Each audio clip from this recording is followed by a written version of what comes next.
excited to be here we have a fabulous, amazing guest. Paula Crossfield, Elaine Williams is here. Kathy Keegan is here. And if you are new to the podcast, we're so excited. Welcome. We started this podcast because we were on a mission to bring some fun and light and laughter to being a coach and an entrepreneur and a business owner. And, you know, Kathy and I had been in these $1 million masterminds, and there were so many things we wish we had known. And so we started this to help sort of pull back the curtain and laugh and remind you that you don't have to have all the answers. And if you can laugh along the way, you're winning. So with all that said, welcome, ladies. So excited to be here with you. Thanks for having me. We're so excited to have you, Paula. And Paula is from a New England state. And I just want to say we're so delighted to have you here because not just because you're from an unidentified New England state, which I will now identify because I'm from New England and I misidentified it. She's from Maine and lives in a beautiful part of Maine. And Paula is it right for me to call you a Vedic astrologer? Yeah, I'm a Vedic astrologer and a business coach. So I do both with my clients. Okay. And so I'm so delighted. I can't wait to unpack this one. It's fantastic. This is what I love because my thinking this morning was that, you know, we are not complicated. We are complex. So why are things like astrology or human design, any of these that are really come from very complicated, complex systems because they understand complex people. We are complex. The same thing doesn't work for everybody, right? So if this makes any sense at this time in the morning, because I'm an hour earlier than you guys. So we were so excited to have Paula on to talk about Vedic astrology and how that aligns with business coaching, because it matters. It really does. There are methodologies and modalities out there that are really important to know about. And because we're complex people, we get to choose. And so we're so happy to have you here today, Paula. So why don't you say a few things about you and how you came into doing this particular line of work? Sure. Well, it's complicated. I spent a lot of years in marketing and working at NPR in New York City. I was working with Leonard Lopate, if you know, because you guys said you lived in New York or you were associated with New York. So I have been working for a really long time, also in nonprofits, doing grant writing, all these different things that were very applicable in the business world. And I did a lot of social media for the nonprofit that I started. Meanwhile, I had gone through a divorce and it was, a really intense time. And I was a New Yorker. I wore all black. I was like not at all interested in things that were woo, you know what I mean? And I thought, the horoscopes in the paper, 1 in 12 people have the same, like, what does that even mean? I had a skeptical thing going on and something really snapped in me when I had a divorce. I was like, I need help, like some guidance. Right. And I had a reading with a Vedic astrologer. I did yoga, that did happen in New York. I did do yoga. And that was my lifeline, but it was to de-stress. It wasn't for like a spiritual purpose.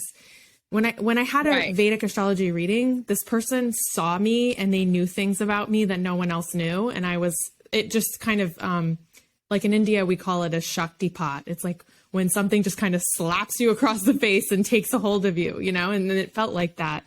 And so I just said, okay, I'm listening. I don't know what this is, but I will follow it to the end of the earth. Like whatever it is, it's this mysterious way of knowing. And I was very curious about it. So I dove headfirst in and, I was supporting a mentor of mine for a while in his online business. And I got to do a lot of learning about like online courses and like, how does this all work? And so I thought I would, meanwhile, I was like setting up an astrology business, just doing general readings. And I thought, oh, this is going to be what I do. Once he retires, because he's getting older and he wants to quit, I'll just move into doing astrology. And then the pandemic hit and I had everyone and their dog calling me to say, can you help me with setting up an online business?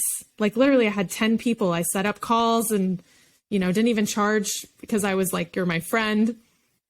And then they went on to make a ton of money based on, my advice, because they didn't know anything. And I was like, could I combine, and I started working. I kept having clients come to me who were also setting up businesses, and they wanted some combination of strategy and looking at their chart, which can be very powerful because you can see in the chart, it's your karmic map. It's the kinds of blocks that you experience.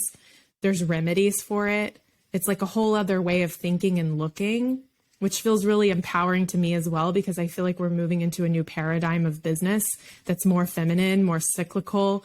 And the thing about working with this system is, when to rest, when to hustle, when to hire, to sign a contract. Like, it really helps you to create more space in your business, which I think is so radical. So it felt really natural and very aligned. And I just said yes, and I'm here. That is so fantastic. Wow. That is, by the way, I am wearing all black because I've only been in Chicago for a couple of years. And Elaine, for those who are listening, Elaine is completely clad in black as well, including socks and shoes. I do have on Hello Kitty socks, and it's a little disturbing because, one, I do love Hello Kitty, but by the time the socks get up to like my shins, Hello Kitty looks like a sort of distorted version of Hello Kitty. But I digress because that's what I do. What I love about this is that all these ingredients came together and you saw that as, well, this seems like the next step. So you came to it by living your life in just all the ways that we are told to live our lives, right? Go to college, get a job, do these things, and try to pursue what you love. But this is even more so because there is a point where a lot of us reach, and mine was a little late, where you know you can't do it anymore this way. That there's something about the way that you've been doing things that is not supporting your life. It's not supporting your spirituality, and you need more. And this is what we're talking about here, I think. Yeah, Paula, I love it. I'm like, oh my God, I want to sign up for a thing with you. I'm always so grateful because I came to New York to pursue acting, and I was like a AAA intense, get out of my way, like I got to make things happen. And I did yoga to de-stress. I was not interested in the woo-woo stuff, and I was newly sober, so I had this like, I got to make up for lost time. Can you help me with acting? No, goodbye. You're dead to me. Like I was not very fun to be around. And, but I remember, I was always like drawn to a little bit of the woo, but also repulsed by it. I don't know if that, just like, oh, that's not, yeah. And then I remember going to a course with Debbie Ford at Omega, and it was a one day, and within 5 minutes of this one day thing, I am sobbing. Didn't even know that's how disconnected I was with what was really going on with myself internally. And anyway, so I guess I love that. I mean, I'm sorry that you had to go through a divorce, but I always love to hear about people's journeys. Yeah. And you went from New York City, woman in black, working for NPR, which is like, man, that's like the height of radio to me. And now you're in Maine. Yeah, like, but there was a lot of movement crazy. In between. Like I went out to California, and then I was in India for 4 years, and then I went up to the Pacific Northwest. Then I was, in India and traveling around a lot, not without a home. And then I met my husband and then moved with him to Maine. So I'm not a Mainer, but. Okay. So you have a new husband, and we like yes, this. So one. he's amazing. Yeah. And I didn't mean to accuse you of being from Maine. I love it. I wish I were a Mainer sometimes, but I also totally am glad that I've had this journey, and learned all that I've learned. It's so interesting. I feel like people from Maine are a little bit like, we're from Maine, you are not. There's a little bit of like Pepperidge Farm remembrance. I mean, I loved going there, but I always felt like there was a little bit of like a...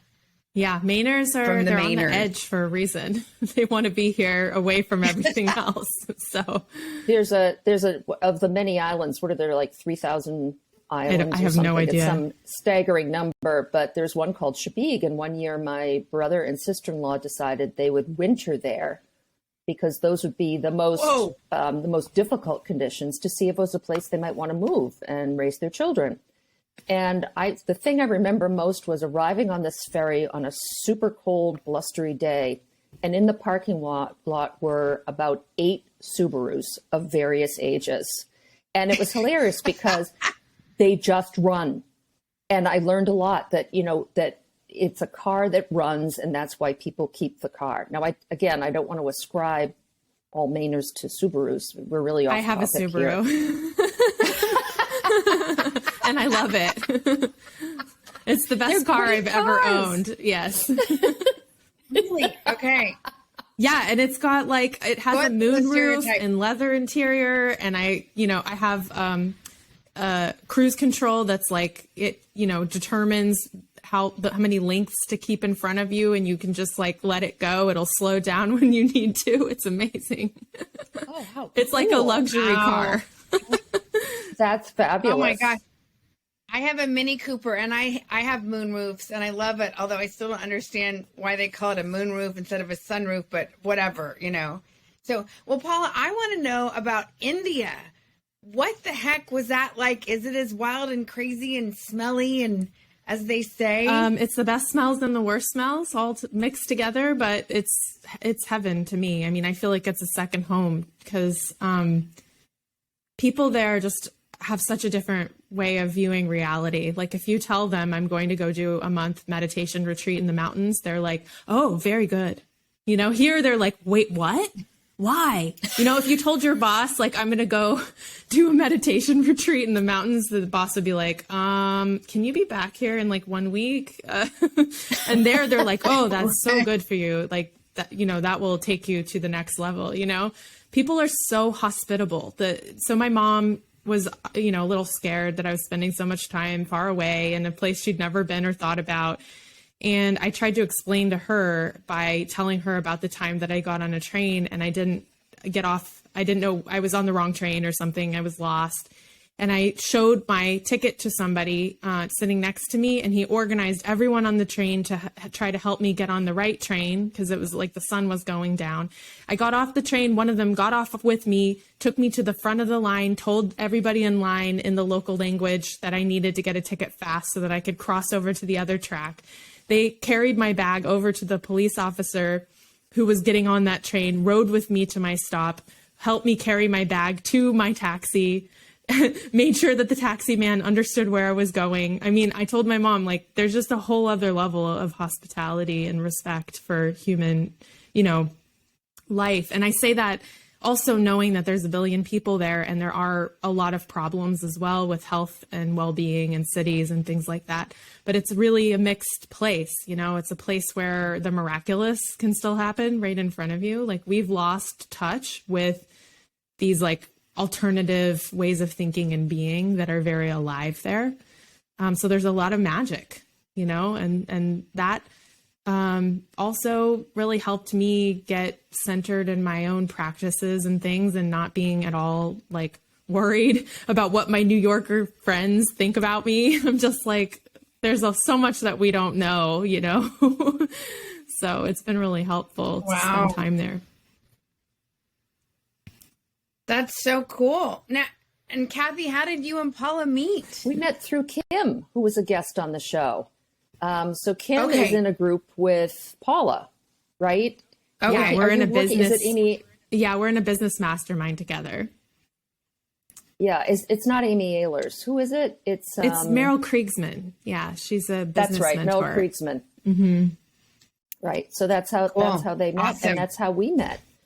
And the circle. Yeah, and it's so great because we having leapt into the entrepreneurial life myself without really knowing a lot. I had a lot to learn, and when you were in a corporate structure, and I was in highly corporate structure in the financial world, you think you know more than you do, and it was a real awakening. Moving from, because it was more of a leap. I mean, it wasn't the leapiest leap because I had I'd negotiated my whatever you call it, not my retirement, but so it wasn't a super leap, but there was so much knowledge that needed to be gained. And what I found out in that journey was there's a lot of charlatans out there, people who tell you that something can happen in a certain period of time. And I love that stuff, right? I'm sort of like, really, if I can read the 3 things that'll make you have a good business and have it going up tomorrow, fantastic. And so the reason Elaine and I started talking about this stuff is there's the time that you've contracted with somebody in a mastermind, which is great. But then there's your time and your not yet or time. And so sometimes they don't match up. And so it's really helpful for people to understand that it's okay if it doesn't match up. No harm, no foul. It's, move on and it's okay. I didn't realize that. And I was like, I just spent all this money. I don't know if this is going to work out. And a couple of them were pretty bad. And people who were really, really bright. I mean, again, these people could sell ice cubes to Eskimos. Mm-hmm. They're so good. But it wasn't right for me. So it's fascinating because what I did too was I repeated patterns of my own life that I hadn't really explored. So I went straight to, Sister Mary Frances with a ruler in her hand, wrapping me on the wrists. And that was on me. But you caught, and the thing is you caught it, Yeah. And oh my gosh, so many mistakes. And I'll just think, okay, Elaine, but you're getting the lessons faster. So, it doesn't have to be 7 years with this guy or whatever, and I just want to acknowledge you, Paula. I don't know if you know this about Kathy, but she is such a great yes and person. Like we went to Mel Robbins' TV show. My friend was the warm-up comic. And, we didn't know what was going to happen. They put us right in the front and they're like, everybody who has birthdays in October. And Kathy was like, sure. Like they pulled her up and she was like dancing with this crazy guy. And, we were in Sedona at this really cool retreat. And I was like, let's make a reel. And she's just such a yes and fun partner, and not afraid to look silly or bad, whatever. Like it's so fun. And I think that is an important piece. Can be an important piece in business. It's learned. It's learned. I didn't grow up as a yes and. I was a no myself. And it takes it. That's part of our learning process, right? Yeah, definitely. I mean, I've been experimenting with reels and doing some comedy actually on my Instagram, and people think of spirituality as being this like very serious. I'm in a meditation pose. I'm saying Om, and so I like to kind of break the mold a little bit and play because like in the Indian spiritual tradition, which I'm very steeped in, it's very much about this whole thing is a play, and so being able to recognize that and see the good in every person, like see, their essence and like, don't take yourself so seriously. That actually is like a business strategy for me, because things can get really hard when you're an entrepreneur. And so you have to lighten things up. Are you Paula _Crossfield? No, I'm at Weave Your Bliss. So my company is called Weave Your Bliss. Weave Your Bliss. Yeah. So you can see my reels. Okay, cool. I just love Weave Your Bliss too. That's really beautiful. I love it too. I love it. So, okay. So if you were, for our listeners, Paula, if you were going to give like, what's a super tip? What's something that you wish everybody knew? About astrology or about business or both or how they go together? Yeah, I like that. I would love to know how do they go together? Yeah. So I think there's a few ways that you can use astrology in your business. And I kind of hinted at it before, but it's really helpful to look at the places that you get stuck and have, like, maybe you already know that. Maybe you know that you hate being visible in certain ways. Like sometimes I have clients that don't want to make videos on Instagram or something, which is the best way to get seen and have people feel your vibe and want to join you. Right. So I'll say to them like, well, let's look at that. Like, maybe there's some obstruction in the chart, and I'll say to them, let's do a remedy for that specific planet, you know? So that can help them energetically to kind of put on their visibility body and to think about it in a different way, that it's not me, I'm not flawed. It's that there's some planetary influence that I'm supposed to learn through. Like, I'm not supposed to back away, which is what we often do, especially with the planet Saturn. If we're afflicted by Saturn, we'll back away and be like, well, that is terrible. I don't want anything to do with that. Instead of being like, oh, there's a lesson here. I'm supposed to lean in a little bit, you know? So I can help people look at things like that, but also like when to rest. It's so important. People think they're just robots, you know, and they can just keep going, myself included. I've had to take Saturdays off because I just love my job and I love what I do. And I can just get into like being on the computer all day. And so luckily I got a puppy and she's not house trained yet. So I'm having to go out and walk around with her a lot, and that's getting me outside. And my husband said that it was all like a covert way to get me outside. So, but yeah, you can see in the chart when it's good to rest, like when you should not put that much energy into launching or being visible because it's not going to net you anything. And like we had eclipses, we had an eclipse the other day and we have another one on December 4th. And I tell my clients, like, even if you're super visible on that day, it probably is not going to net you something that you want. Like, even if some client came and wanted to pay in full, it's probably going to bite you in the butt later because of the way that energy is. It brings in a different kind of energy that you don't want to attract to yourself. So that's a good day to just be quiet and rest and move inward, you know? So these are the kinds of things that I do. And also you can do relationship charts. So for people who are trying to hire teams, you can, and just to say, Kathy, like when I join a mastermind, I ask the main person who's teaching if I can see their chart and see if we're a good match for each other. And if there's like learning potential there. And I do this for my clients and their teams, looking at if is somebody they're hiring is a good match for them. You can see like if they have some good karma for earning money, that's going to also help you. So if you're a good match and then they have good karma for earning money, they're going to help you earn money, you know? So there's like a whole realm of things that you can do using astrology. It's pretty cool. And that's great. That's like caveat emptor, buyer beware, but in a better way, just buyer do your research. Yeah. Right? What a simple thing to just sort of say, you know what, let me just check out your chart to see if we're compatible, you know, and, you know, as a coach, you know, I am fine with somebody kicking the tires and having a long chat with somebody. I'm not going to charge them anything when we're first meeting up. Yeah. It is in our best interest that this be a fit. Otherwise, nothing happens. I mean, it can't happen because the energy isn't right for that.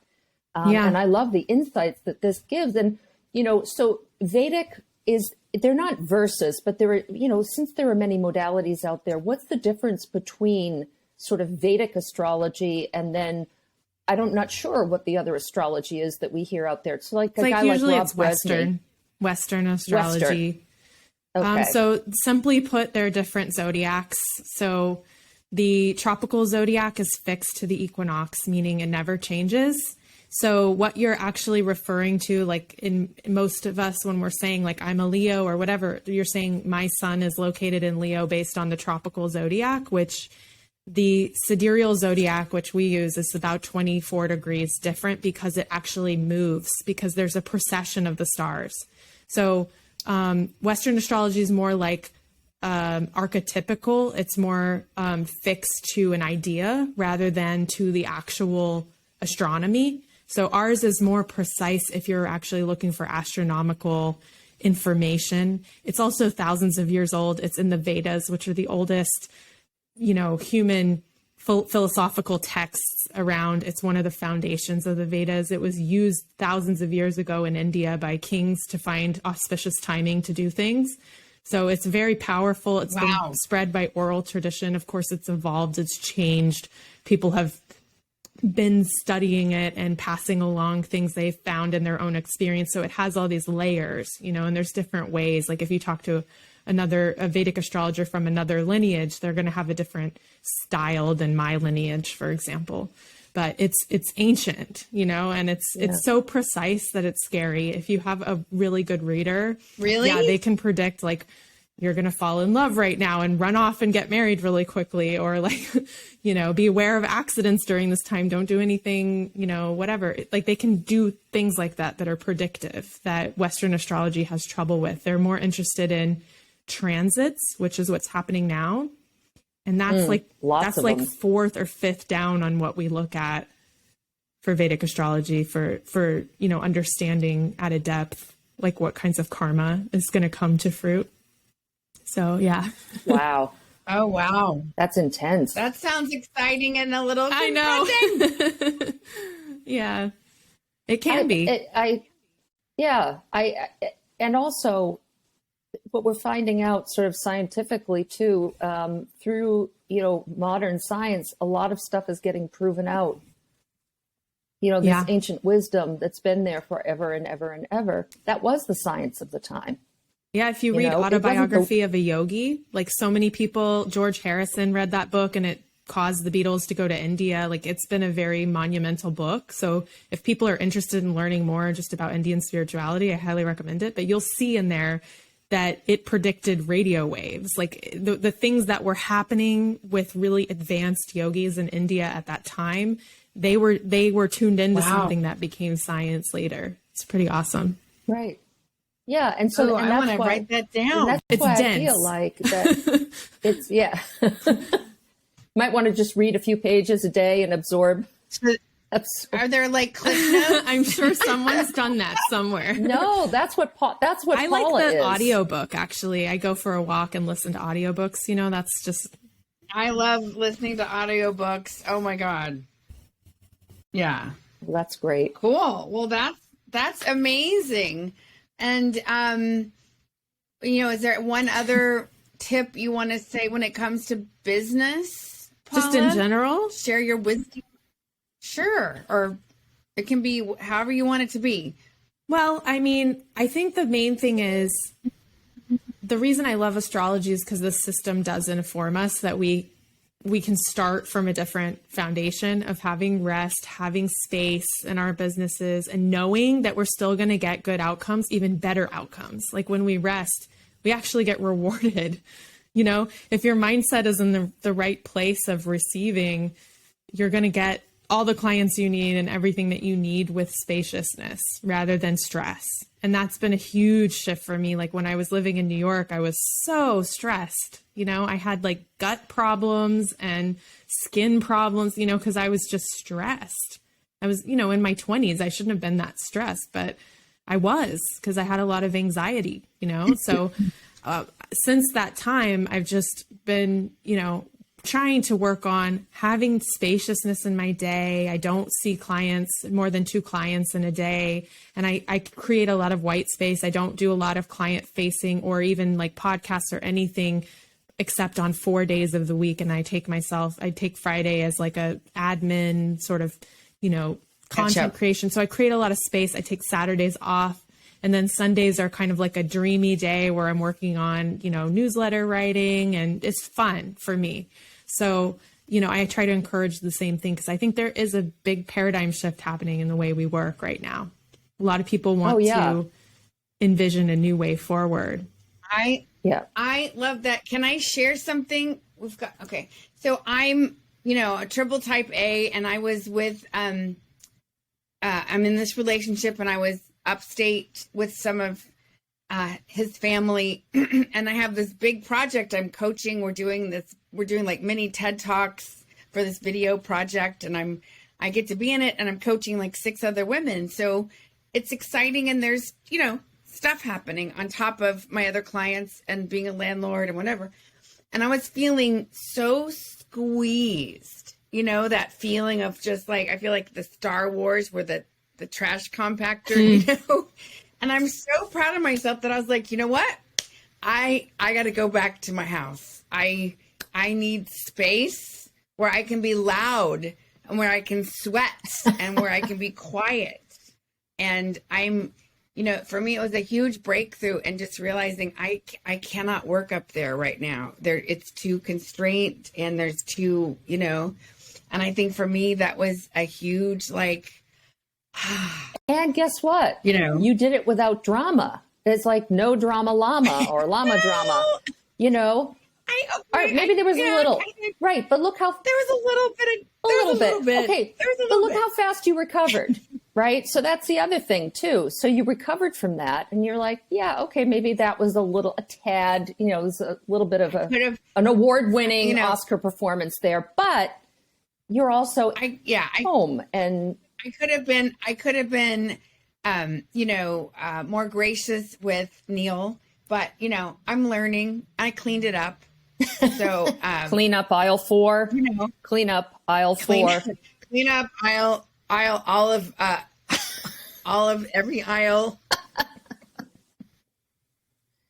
in the super Walmart. No, but I think that's so great, Paula. It is I think. I love that you're adding humor. I can't wait to follow you because I'm huge. Kathy and I both talk about, Ledge Talk 101. Can you laugh a little bit? And can you share an embarrassing story? You can be so focused on your business and taking the work that you do seriously without taking yourself so seriously. Yeah, levity is so right? important. And I think that also is levity and creating space and creating, energetically giving yourself permission to change location if it's not working for you. All those things. I think as women, we often have been given the message that we're not allowed to take up space or have what we need. And so I'm constantly, working on just being really clear that that's okay. And I can be safe and okay making those kinds of decisions for myself. So it's, being funny too is a way of breaking up that stagnation of what we've been taught. It's a release, and you can laugh or you can cry. We prefer laughter. And it's not to say crying is a bad thing. You can crafter.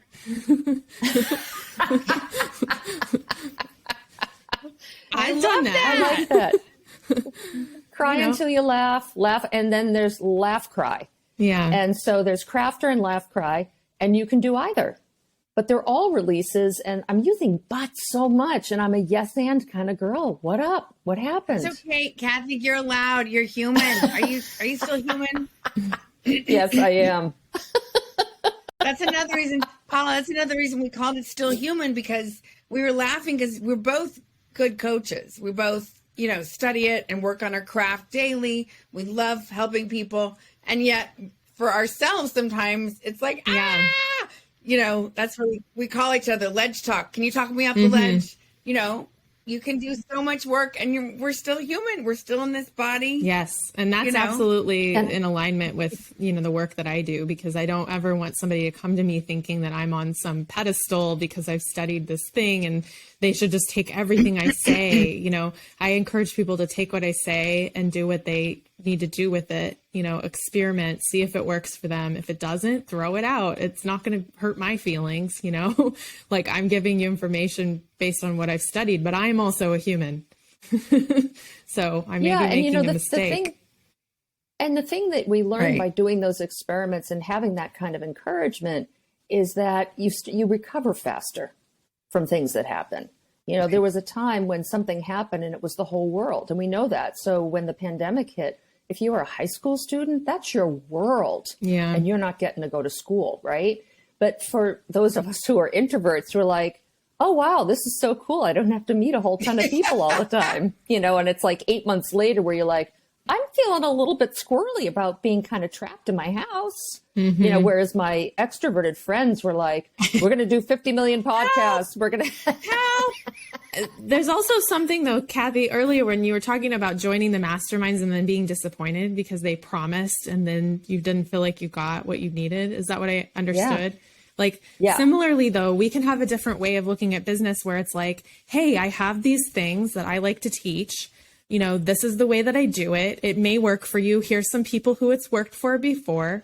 Join me. We'll have fun. There'll be community, right? Let's do this. And if you entered in that, you would be like, okay, my expectations are not being told I step 1, 2, and 3, and then I'm going to get X. You know what I mean? Instead, you're like, okay, let's have fun. This is a community. Cool. Let's do this. And that's an approach that is very different from you must do this or you will die.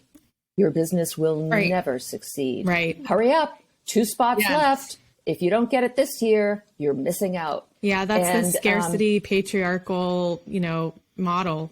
It's dying. Yeah. Yes. And another thing that it is dying, thank goodness. But I know for so long, I also had this unconscious drive. I want you to fix me. I always felt like something was wrong with me, wrong with my business, wrong with my hopes and dreams or whatever. And so I would pin all my hopes on this is going to be the thing. And I don't think I was conscious that I was doing that. And even if the teacher's awesome and they teach and give so much, nobody can fix me because I don't need to be fixed, and that took a long time for me to get to of I'm going to learn some new skills, some new strategies, some things. And at the end of the day, I'm still here, which is good. It's great. Most days, right? And you're going to put your special sauce on it. Right. I just think sometimes people, deep down there's this human need, there's attachment. And so, yeah, I love how you said of hey, I'm going to teach this stuff and this is how I do it. And these are the people it worked for. And if you want to come play, come play. I mean, I think this is another tip just to answer your question, Elaine, is I love to tell people, think about it as if you're inviting people to come sit around a fire with you. That's how I think of social media. It's let's hang out. What are the questions you have? Let's talk about it, and I totally am honest when I'm not showing up. I'm hey, I'm hiding over here because I'm feeling a little under, I'm dealing with the planetary stuff. And are you guys feeling this? So it's we're all hanging out by the fire together. And I'm developing I have a group program that I'm in the middle of launching right now, but I want to develop a longer term program that is that. It's we gather by the fire and I give you some tips and you come and ask questions and we'll hang out together. And so, I love this metaphor, this idea, and I teach that to my clients too. So I love it. That's beautiful. So cool. So yeah, cool. Oh my God. I could talk to you all day. For hours. How do people get in touch with you? Well, my website is weaveyourbliss.com, and I am on Instagram at weaveyourbliss. They're all one set of words. There's no dashes or anything. And just so people know, you can access my 2022 Astrology Guidebook, which is, you can drop it into your iCal or your Google Calendar, and it's got all my recommended dates in it. So this literally, it's $33, and 100% of profits go to an Indigenous-led environmental organization. And it's basically the whole year mapped out for you. So you can go in there and say, oh, I should plan my launch around this time. Oh, I should rest during this time. Oh, there's eclipses. Oh, look, there's the full moon. You can see it all. And there's some information in the descriptions to give you a little more detail. So that you can find on my website. There's a link at the top in the weaveyourbliss.com. Yeah. I love it. I love it. I love it. And Kathy, if people are struggling in their job or want to leave or not sure they want to leave, or they just don't feel love for what's going on, or they just need to talk, how do they find you, my love? Well, now that I've been able to enable my mic after frantically trying to do that while you were mentioning that, because my studio, a phone went off. So yeah, reach out to me. So it's kathykeegan.com, and let's talk. And really, honestly, the most important thing is for you to be heard and for you to be able to say what you need to say. And what we do is we talk for half hour, maybe up to an hour, depending, and we see if we're a fit. And if we are, then let's work together. And, the big thing is that with work, there's a lot about it. And I'm a nerd about work in many ways. And so I can be really, really a good resource, plus the coaching. And yeah, Elaine, she's great. I just want to say Kathy is always reading 53 books. She loves studying how the brain works. One of the reasons I wanted to do the podcast, because I knew every time I talked to her, I learned stuff. So it's just So great. It's so yeah. needed too, Thank you. Kathy. Yeah. It's so needed. So many people are struggling in the corporate world and they're trying to find ways out. So yeah, it's a beautiful offering. We have the opportunity to create something new. You know, that's what's really in front of us right now, is creating something that's more customized. Yay. So, and Elaine, you're coaching like crazy. Say more about how we get in touch with you. I'm so excited because I have a new group program that's starting in January, and I have a few spots left. And I have a really cool, if you want to just be more confident on camera and you want a checklist that you can print out and put on your computer, by your phone, in your bathroom, wherever, just go to captivatethecrowd.com and you will find it, and you can grab your confidence on camera checklist. And please make sure you subscribe to Still Human. And we love rating and reviews. That helps us get to more people. And if you know of anybody who wants to be uplifted and laugh and learn about work and life and being an entrepreneur, please share this with them, because we love doing this, and we want to grow our community and hang out around the campfire. Oh, that's right. That's right. I love it. Well, So- thanks so much. This is just a blast. Paula, Thank you. thank you so much for joining us. And Kathy, as always, fabulous to be with you, my love. Have a great week, everybody. Thanks Bye. everybody for listening. Thank you.